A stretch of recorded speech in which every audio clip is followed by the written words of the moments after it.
Hey, what's up, Rada? You know who it is. You know what time it is. Your boy Savage, aka Sevlok.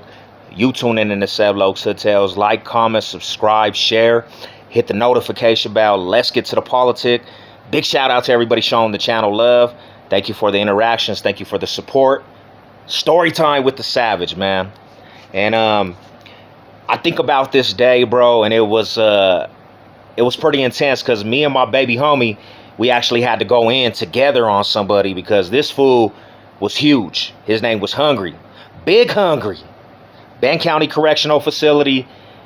And his name was Hungry for a reason because this dude, he looked like he ate like 5 men. Like this fool just looked like he would eat $75 sacks, right? He was about, I would have to say like 7'2", and no cap, this fool was like about 350. And he was a big boy, you know what I'm saying? So Hungry basically is passing through Colorado DOC, and they're gonna extradite him back to Texas. He has some cases in Texas, and Hungry really rides with the Paisas and the Sudanos. He's cool with them fools, right? He's a Texas Syndicate. Texas Syndicate from Texas. You probably heard of him. So we're in Unit 7, Ben County Correctional Facility. Me and the little homie from the hood is in Ben County. I'm not going to say his name, but big shout out to him. And to be truthful, I was about to MRD a couple months before this happens. I was going home. I was trying to stay out of trouble, but we all know on that yard, trouble will find you. It does not matter. Regardless if you're trying to stay positive, regardless if you're trying to stay humble, something's going to pop off.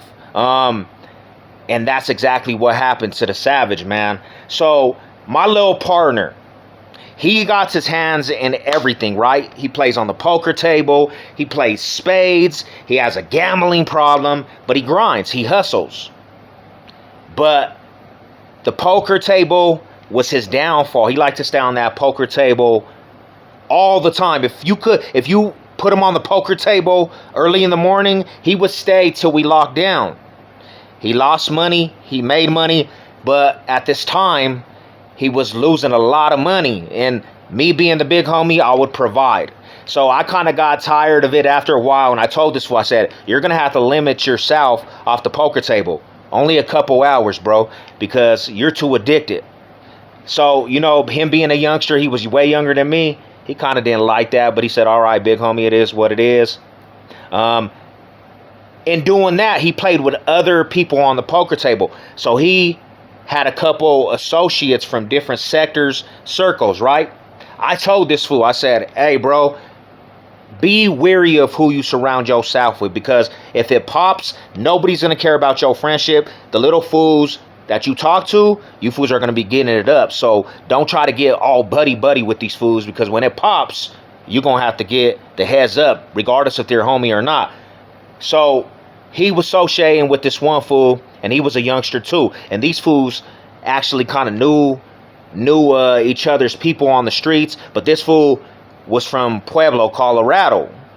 The homie had family in Pueblo, right?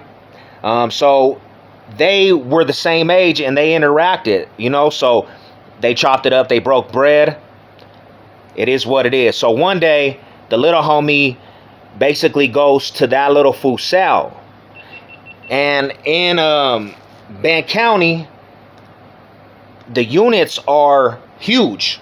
7 and 8 are huge. It's 20 cells on this side, 5 cells in the middle wall, and then 20 cells on this side, and it's 2 tiers. So you have that one on one floor, and you have that on the top tier. And that little Sureño cell is in the corner, while the little Sureño Paisa fool, his Sally is Big Hungry. Big Hungry, he didn't really like the little homie, because the little homie, he was Mexican, and he was native Spanish, and he was part black. So that little fool, Texas Syndicate, he was all about, you know, the Spanish culture. He was all about that. He didn't really dig the homie. I could tell Hungry didn't really dig me, but he never really said anything to me. But you could always tell just that tension in the unit. And sometimes I would catch that fool kind of be looking, and then I'll just look at him, and he'll just kind of, you know what I'm saying, look the other way. But this day, the homies in the south talking to the little Paisa Sureño fool, and the fool Hungry's gonna call himself coming out the side of the neck to the homie. He disrespected the little homie and said, "Hey, in my house, I control stuff." And the little homie was like, "Fool, I don't care about your house, homie." He's like, "You're not my homie." So that being said, that kind of started rubbing Hungry the wrong way. The very next day, Hungry, I'm at the yard. Hungry's on the stress box talking to his girl. While I guess from what the story was, Hungry needed to write down a number, and basically he basically told my little partner to go get a pencil from his cell. But the way he said it, he said, hey fool, go get the pencil from my cell and bring it to me. And my little homie just laughed like, and he walked away.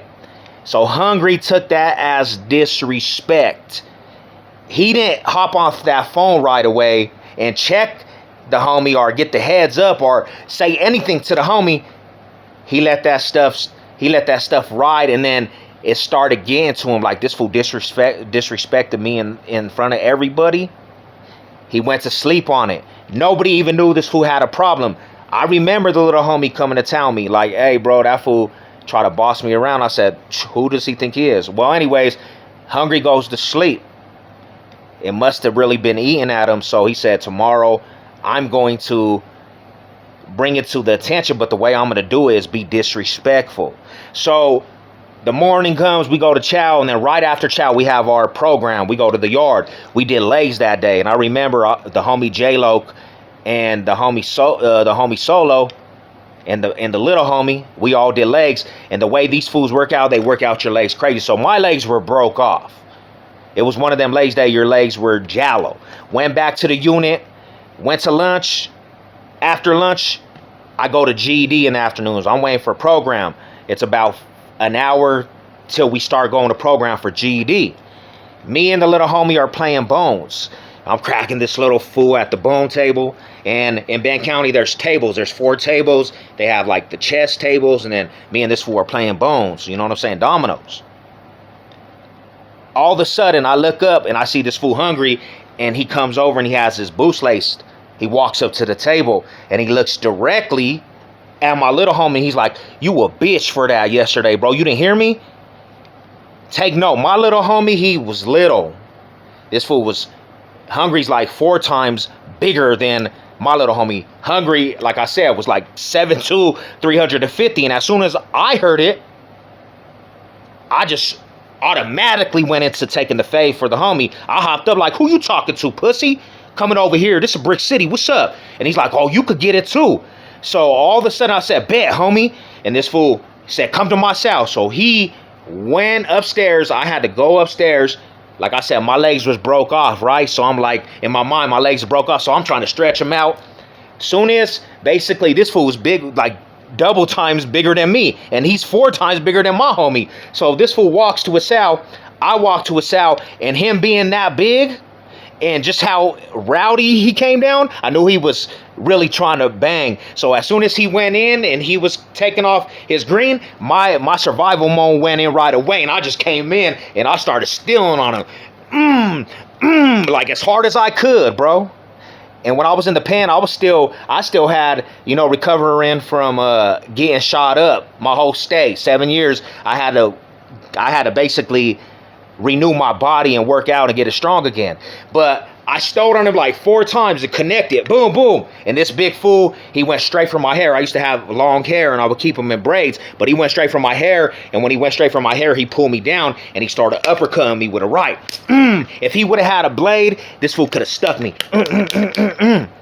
So as soon as that happens, my little homie was on it. I looked to the right and I kind of like, he's uppercutting. I look to the right, and I see out of the corner of my eye, my little homie came with a 2-piece. Boom, this little fool literally came with a 2-piece, and he broke this fool's jaw and it split. Ooh, so the fool Hungry, He realized that some way littler fools was getting at him, and he like kind of goes in a panic attack, but it's one of them. Oh, he goes into survival mode, and he pushes my little partner into the corner of the cell, and he tries to give him the boots. This big old fool tries to give him the boots. So when I see that, I'm like, my hair's all on my face. I run up, and it was perfect time because he was kicking the little homie in the corner. I grabbed this fool by the neck, and I just started wailing in his face. I hit him like 5 times, and it was dazing him. And then that fool like realized we were coastering this fool. These little midgets pretty much were coastering this big old giant. So he's leaking. This fool's leaking. He backs up, and all of a sudden, when he backs up, I see the door open, and it's the Paisas and the Sureños. They felt some type of way because you know how it goes. The racial tensions. They don't like Mexican native Crips, and they felt some type of way. So they couldn't jump right away, but they were like, "You're not jumping the Mexican homie no more." And so I grabbed the homie and I backed down. We backed out. Nobody packed us out or anything. So they were pissed, and all my homies were at the yard because it was afternoon yard. They went to afternoon yard, but word got out to them fools. And all of a sudden, about 10 minutes after that happened, I started seeing the homies start filing in. They started coming in with gloves because they heard about what went on. So somebody, when it was occurring, went out and told the homie dangerous living in them fools, and then all them fools started filing in. There was like 20 homies that started filing in. Well, go back to the cell, the homie Solo that has the keys, he's like, "What happened, bro? Like, this about to set off a war." I said, "This fool called the homie B." He's like, "Oh, you handled your business? That's what's up." So Hog was a big fool too. He was an OG. He went up there and he said, "Hey, homie, you try to get out the homies when we were not here because of some stupid stuff. I want the heads with you." Well, that fool Hungry's like, nah, my homie just knocked him out. Boom, cracked this fool and slept him. The Sureños and Paisas didn't run up, and they asked if there could be fades, and the homies was like, "Nah, bro, we're gonna make it a group thing because it was some boo stuff." But yeah, it was wild, bro. Like, then all of a sudden, like I said, after that, the stuff happened in different units, and they spread all the lokes out to all the units.